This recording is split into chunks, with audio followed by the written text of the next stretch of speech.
राजू में हरिपुरिया के अपनी हाजिरी लौंदा, राजू में हरिपुरिया के अपनी हाजिरी लौंदा। तेरी वंदना तेरा भक्ति सबसे पहला गाना, तेरी वंदना सबसे पहला तेरा भक्ति है गाना। मेवे पलते पान चढ़ाइया, मेवे पलते पान चढ़ाइया, पूरी शरदाना। कृपा करो कृपा करो कृपा करो गौरीलाल, कृपा करो कृपा करो कृपा करो गौरीलाल। चरण दे विच लागे गणपति, चरण दे विच लागे गणपति, कर दो सानू निहाल। कृपा करो कृपा करो कृपा करो गौरीलाल, कृपा करो कृपा करो कृपा करो गौरीलाल। ओ कृपा करो गौरीलाल, ओ कृपा करो गौरीलाल, कृपा करो गौरीलाल। बोल गणेश भगवान की जय जय श्री राधे। सभी भक्तों को हर हर महादेव सदा जैसी गीता श्री शिवाय नमस्तुभ्यम। 5 दिवसीय सुंदर श्री शिव महापुराण की अलौकिक दिव्य कथा हम सभी पंचामृत के रूप में श्रवण कर रहे हैं और अपने जीवन को कृतार्थ कर रहे हैं, आनंद में कर रहे हैं। निश्चित ही ये हम सभी का सौभाग्य है।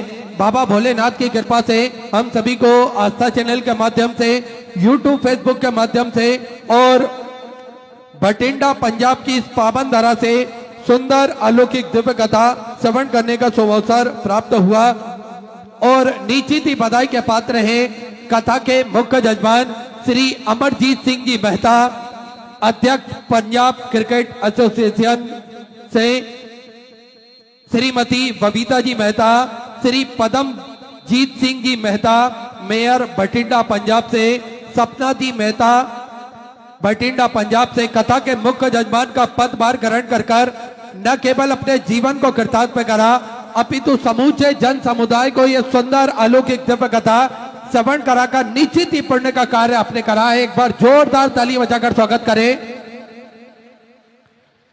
देखिए, जीव पर जब तक बाबा भोलेनाथ की कृपा ना हो तब तक इस पृथ्वी पर, इस दुनिया में, इस संसार में कोई भी कार्य संभव नहीं हो सकता। हम सभी देवाधिदेव महादेव के चरणों के दास हैं, उनकी कृपा दृष्टि के साये में ही अपना जीवन यापन करना चाहते हैं। हम सभी महादेव के मंदिर जाएं, देवालय जाएं, भगवान का जल अभिषेक करें और अपने मन की बात, अपने हृदय की बात हम देवाधिदेव महादेव से कह सके। बड़ा ही सुंदर और सरल तरीका हम सभी को पूज्य गुरुदेव ने बताया है। एक लोटा जल सारी समस्याओं का हल। एक लोटा जल लेकर हम पास के मंदिर जाते हैं, देवालय जाते हैं, भगवान का जल अभिषेक करते हैं और अपने मन की बात, अपने हृदय की बात हम देवाधिदेव महादेव से कहते हैं तो निश्चित ही सारी समस्याओं का निदान तो निकलता है। साथ में मेरे महादेव की कृपा भी हम सभी जीव पर विद्यमान होती है।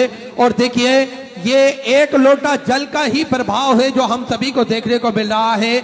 पंजाब की इस पावन धरा पर लाखों का ये जन समुद्र, शिव भक्तों का ये जन सैलाब इस बात को बताता है, इस बात को दर्शाता है कि मेरे कुबेर भंडारी ने, मेरे राजा धीराज महाकाल राजा ने कहीं ना कहीं हम सभी का हाथ पकड़ के रखा है, जो हम सभी लाखों की संख्या में पधारे हैं और कथा अमृत का लाभ लेकर अपने जीवन को कृतार्थ में कर रहे हैं, आनंद में कर रहे हैं। देखिए, पूज्य गुरुदेव ने तो हम सभी को मार्ग बताया है और ये मार्ग बड़ा ही सहज और सरल है।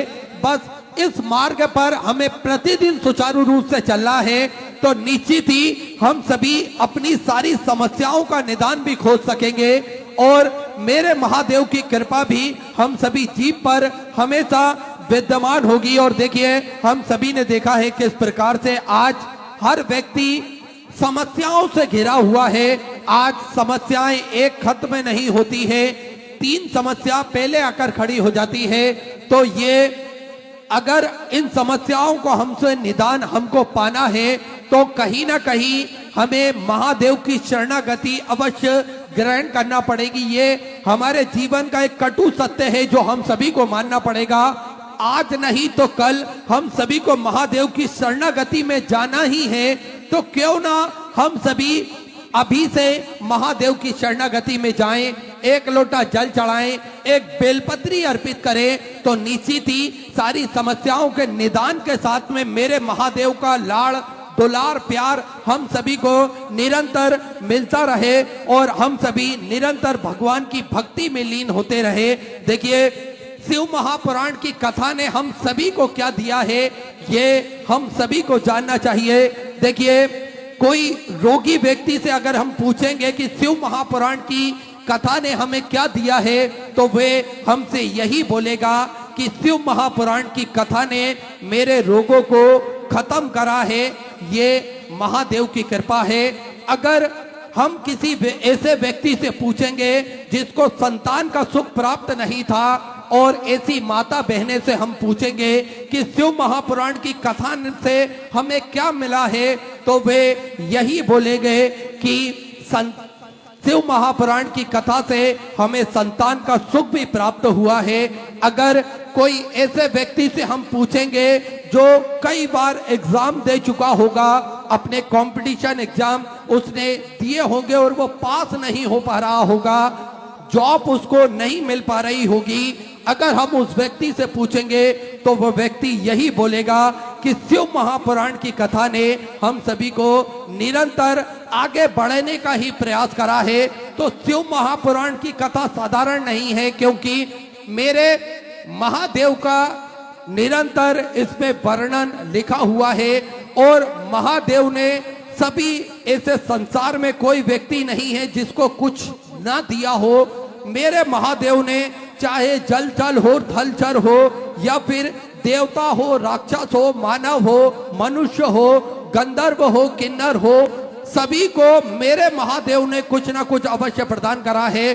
तो ये मेरे महादेव की ही कृपा है जो हम सभी उनकी कथा श्रवण कर रहे हैं और उनकी कथा श्रवण कर कर अपने जीवन को कृतार्थ में कर रहे हैं, आनंद में कर रहे हैं। तो निरंतर मन लगा के कथा श्रवण कर कर अपने जीवन को कृतार्थ में करते हुए आज कथा के हम सभी चतुर्थ दिवस में प्रवेश करेंगे। देखिए, प्रकृति के कुछ नियम होते हैं, उस नियमों का पालन करना हमारा कर्तव्य बनता है। देखिए, प्रकृति ने जो नियम बनाए हैं, पहले तो हमारे जीवन में भी कुछ ना कुछ नियम होते हैं जिनको हमें पालन करना ही पड़ता है। इसी प्रकार से प्रकृति ने जो नियम बनाए हैं, उस प्रकृति के नियम के साथ में अगर हम चलेंगे तो निश्चित ही हम सभी निरंतर आगे बढ़ सकेंगे और हमें कभी भी किसी भी प्रकार की कोई दिक्कत परेशानी ना होगी। देखिए, प्रकृति का एक नियम है पचाना, हम सभी को सीखना चाहिए। भोजन ना पचने पर रोग बढ़ता है, पैसा ना पचने पर दिखावा बढ़ता है, बात ना पचने पर चुगली बढ़ती है, प्रशंसा ना पचने पर अहंकार बढ़ता है, निंदा ना पचने पर दुश्मनी बढ़ती है और राज ना पचने पर खतरा बढ़ता है, दुख ना पचने पर निराशा बढ़ती है, सुख ना पचने पर पाप बढ़ता है। तो हम सभी को पचाने की आदत होना चाहिए। देखिए, ये पचाने की आदत अगर व्यक्ति ने सीख ली तो निश्चित ही वो निरंतर आगे बढ़ जाएगा। बात बहुत गहरी है जो हम सभी को अपने जीवन में धारण करना चाहिए। दूसरा, प्रकृति का नियम है जो हमारे पास में होगा वो वही बांटता है। सुखी व्यक्ति सुख बांटता है, भयभीत व्यक्ति भय बांटता है, ज्ञानी व्यक्ति ज्ञान बांटता है। और ये हमारे ऊपर निर्भर करता है कि हम किससे क्या ग्रहण करते हैं। देखिए, अगर हम किसी सुखी व्यक्ति के पास में जाएंगे, वो तो निरंतर सुख की बात करेगा और हमेशा प्रसन्न चित्त होकर आसपास के लोगों को भी प्रसन्न करने की बात करेगा। अगर हम किसी दुखी व्यक्ति के पास जाएंगे तो वो निरंतर दुख वाली बात करेगा और अगर हम किसी भ्रमित व्यक्ति के पास में जाएंगे तो वो केवल और केवल हमारे दिल में, हमारे मन में भ्रम पैदा करेगा। साथ में अगर हम किसी ऐसे भयभीत व्यक्ति के पास में जाएंगे जो निरंतर डरा हुआ है तो वो हमें भी डरा कर रखेगा और वो हमारे को भय पैदा करेगा। और किसी ज्ञानी व्यक्ति के पास में जाएंगे तो वे निरंतर हमें ज्ञान प्रदान करेगा।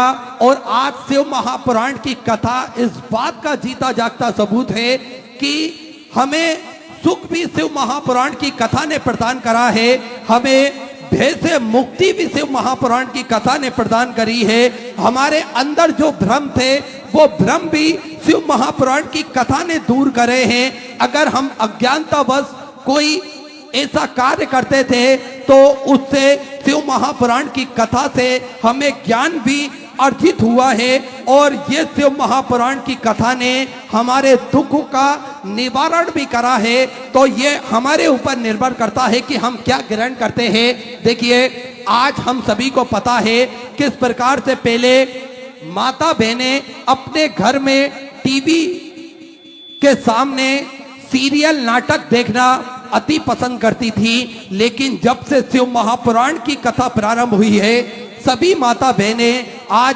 शिव महापुराण की कथा श्रवण करना सबसे ज्यादा पसंद करती है। तो कहीं ना कहीं ये मेरे महादेव की कृपा है और करुणा है। तो निरंतर हम सभी को एक बात हमेशा ध्यान रखना चाहिए कि हम किस व्यक्ति से क्या ग्रहण कर रहे हैं, ये हमारी मनोवृत्ति होना चाहिए। और देखिए, तीसरा नियम है प्रकृति का कि यदि खेत के अंदर हम बीज ना डाले जाएं तो कुदरत उसे घास फूस से भर देता है। ठीक इसी प्रकार से हमारे दिमाग के अंदर सकारात्मक विचार ना भरे जाएं तो नकारात्मक विचार अपनी जगह स्वयं बना लेता है। इसलिए अपने मन को भगवान के श्री चरणों में लगाएं, अपने मन के अंदर प्रभु की भक्ति का बीज बोएं, शिव महापुराण की कथा अपने अंदर बिठा ले, तो फिर नकारात्मक विचार कभी भी हमारे अंदर प्रवेश नहीं करेंगे। इसलिए अच्छी फसल बोगे